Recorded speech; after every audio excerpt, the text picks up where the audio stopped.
Daripada soalan yang dikemukakan tadi ialah berkaitan dengan watan dalam Islam ni. Saya mengambil beberapa artikel yang telah dibawa, yang telah ditulis oleh Al-Jundi Da'i Al-Insaf daripada Mesir, daripada Universiti Al-Azhar, yang bertajuk Ma huwal watan fil Islam, apa itu yang dikatakan watan dalam Islam itu.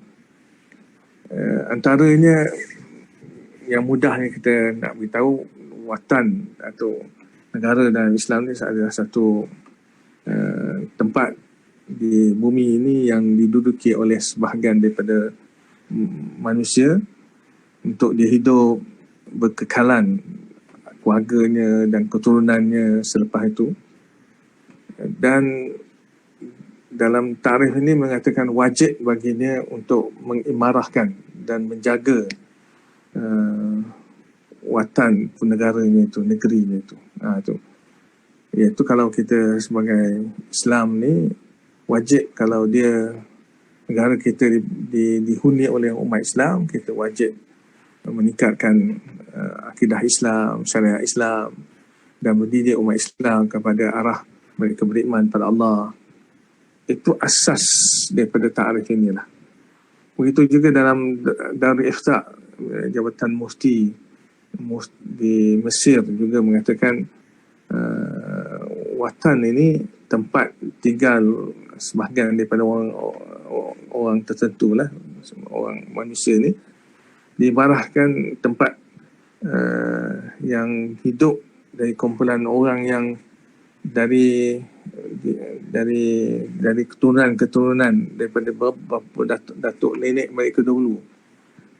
Yang tadi mengatakan berterusan sehingga ke depan kan, daripada masa ke depan dia, keluarga dan anak cucunya. Tapi dalam fatwa Darul Ifta' ni, selain daripada itu, dia adalah asal daripada keturunan orang Melayu ni, daripada asal Melayu tu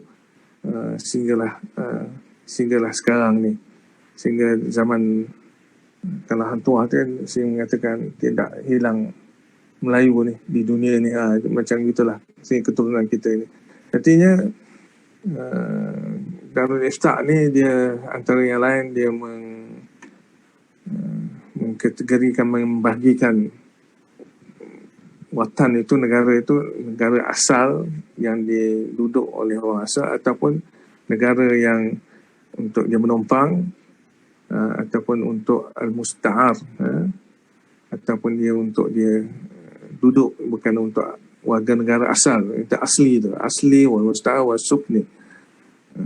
Yang pentingnya kita lihat yang pembahagian yang besar ni ialah kita tetap dan tidak tetap lah warga, kalau istilah sekarang warga negara dan bukan warga negara lah.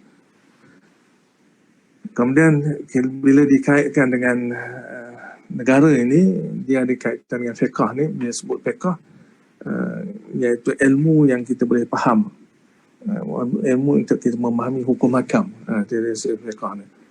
Mana istilahnya memahami hukum hakam agama keseluruhannya dari segi etikad, akidahnya dan segi syariat. Itu juga kata Ibnul Khaldun, fiqh ni merupakan hukum hakam untuk al-mukallaf, yang wajib bagi seseorang yang telah menjadi mukallaf, sama ada dia hukum hakam itu wajib ke, sunat ke, makruh ke, harus ke, ataupun haram ke. Dia ada kaitan dengan Al-Quran dan sunnah Rasulullah SAW. Mana apa yang kita boleh fahamkan daripada Ibn al-Khaldun ini, hakam bila sebut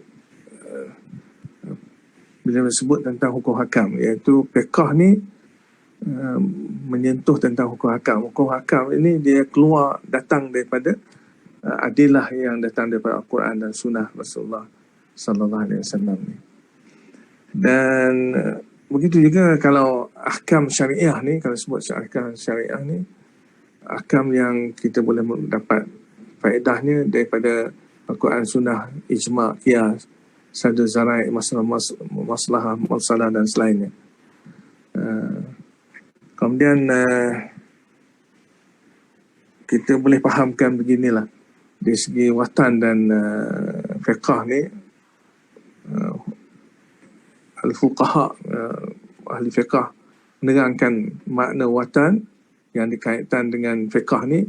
Misalnya kita dalam hukum, kita nak musafir ke, atau kita berpuasa ke, kita nak berjumaat, kita nak di qasar, semua walaupun dia sebuah negara, negara itu dia ada kaitan dengan Al-Quran dan Sunnah, dia kaitan dengan hukum hakam syarak. Itu yang lebih nampak jelas lah. Maknanya dengan itu bila orang nak mengimarahkan sesuatu negara itu, negeri itu, dia tak boleh semata-mata dia adalah pakar dalam bidang politik ke apa, maknanya tak kena-mengena dengan agama. Itu tak betul sebenarnya. Kalau kita seorang Islam, bila watan itu dengan fiqh ni, dia tak boleh lari daripada hukum hakam fiqh yang datang daripada Al-Quran dan Sunnah Rasulullah SAW itu. Maka dengan itu, bila sebut watan ni, dia juga kena kita memaklumkan kepada masyarakat bahawa kita umat Islam ni, orang yang duduk dalam watan tu, dia mesti wajib, dia kata al-hubbu wa timak, untuk kita mengimarahkan, untuk kita menjaga watan ni adalah merupakan satu kewajipan, wajib sebenarnya. Wajib, mana dia tak boleh tinggalkan. Kalau dalam Darul Ifta menjelaskan antara kita nak memahami watan dengan fiqh Islam tu, kata penulis Muhammad Najib, seorang ulama di Mesir, mengatakan berkaitan dengan syariah, siasah syariah ni, iaitu dia adalah ri'ayatu syu'unil ammah, iaitu kita menguruskan pentadbiran umum, awam, wafku ahkam din Islam, dia mesti menepati akan hukum-hukum agama Islam ni. Dia bila sebut syu'un, pentadbiran itu banyak. Dia ada qada, ada iktisad, ada khidmat, khidmatan, hifzuddin, amnul am, himayatul balad wan nas minal adu, dan banyaklah.